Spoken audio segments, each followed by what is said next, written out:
Halo semuanya, kembali lagi bersama saya Mata Nali Pembriani dengan NIM 23101137. Pada hari ini saya akan membagikan materi tentang pengaruh kolonialisme Portugis dan Spanyol dalam misi Katolik.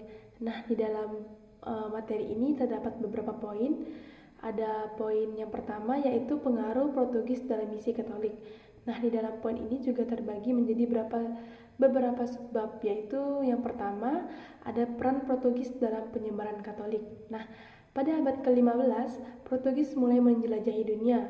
Portugis menjelajahi dunia dengan tujuan ekonomi dan untuk menyebarkan agama Katolik. Pada tahun 1511,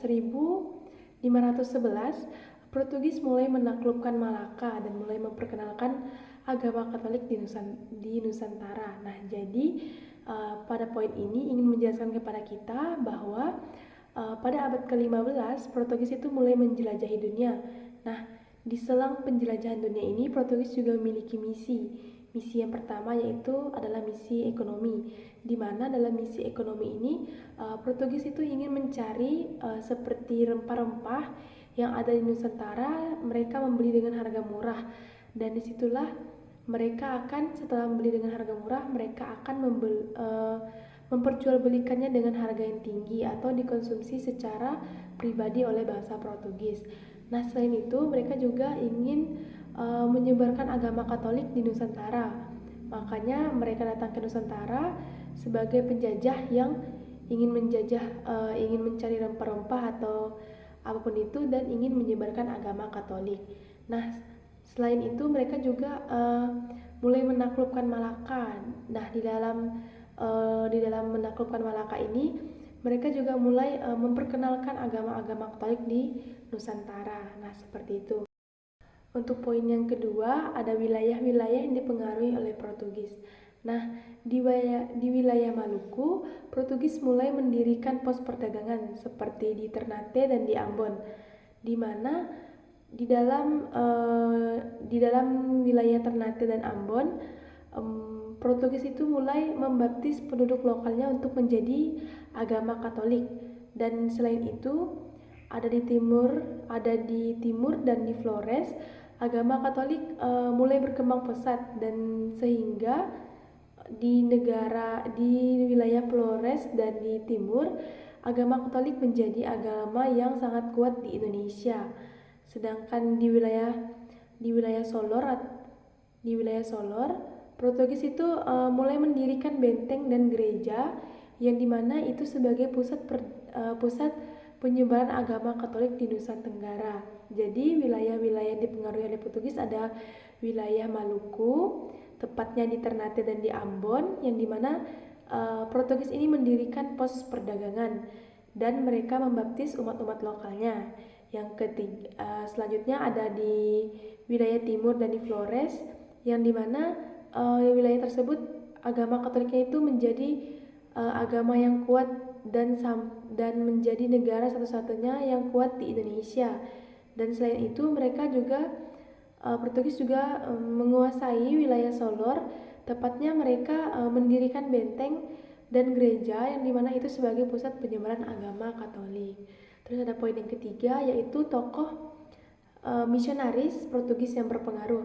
Di dalam penjelajahan ini, Portugis memiliki satu tokoh yang sangat berpengaruh dalam mereka menjelajahi wilayah Nusantara, yaitu ada Santo Franciscus Xaverius. Dia mulai menjelajah pada tahun 1506 sampai 1552.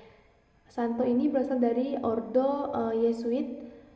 Dia adalah salah satu misionaris yang terkenal yang datang dari Kemalu pada tahun 1546 sampai 1547. Santo ini dikenal sebagai santo yang banyak membaptis penduduk, dan ia juga banyak memperkuat komunitas di Ambon dan di Ternate.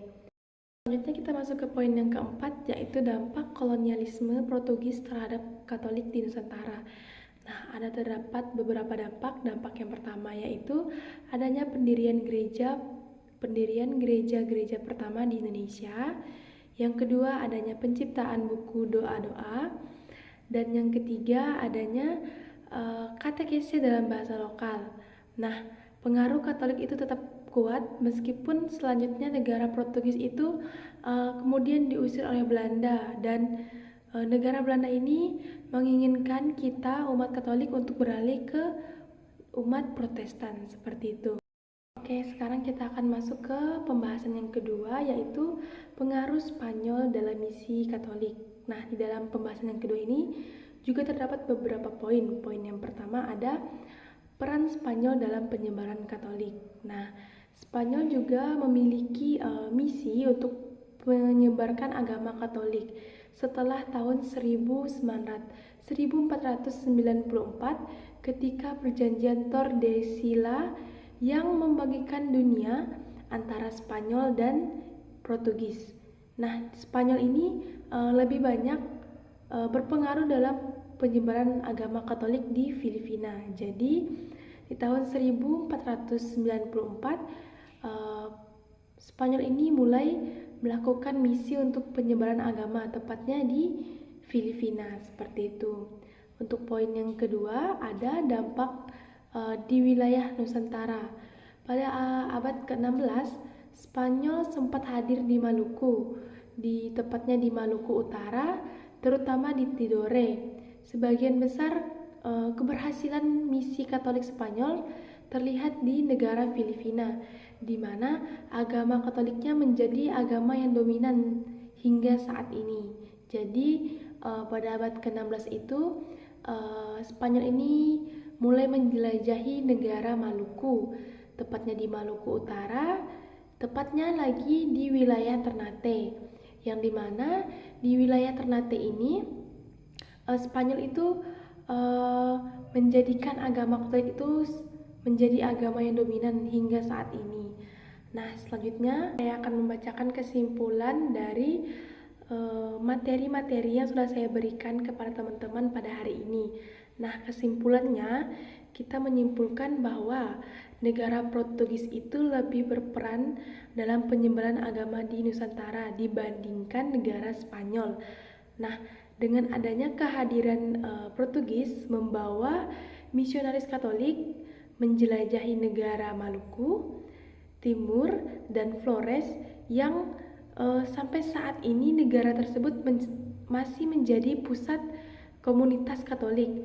Namun seperti yang sudah saya jelaskan tadi, setelah kedatangan Belanda ke Nusantara, mereka menginginkan kita umat Katolik untuk beralih ke umat Protestan.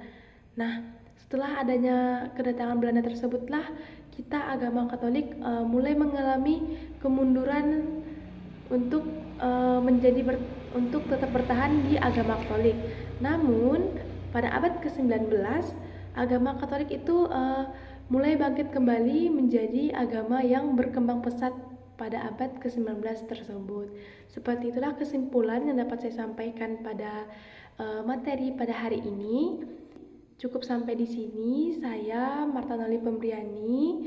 Mohon maaf jika dalam penyampaian materi ada kata-kata yang kasar atau menyinggung perasaan teman-teman yang mendengar atau menyaksikan video saya. Saya Marta Nali Pembriani undur diri, sampai jumpa.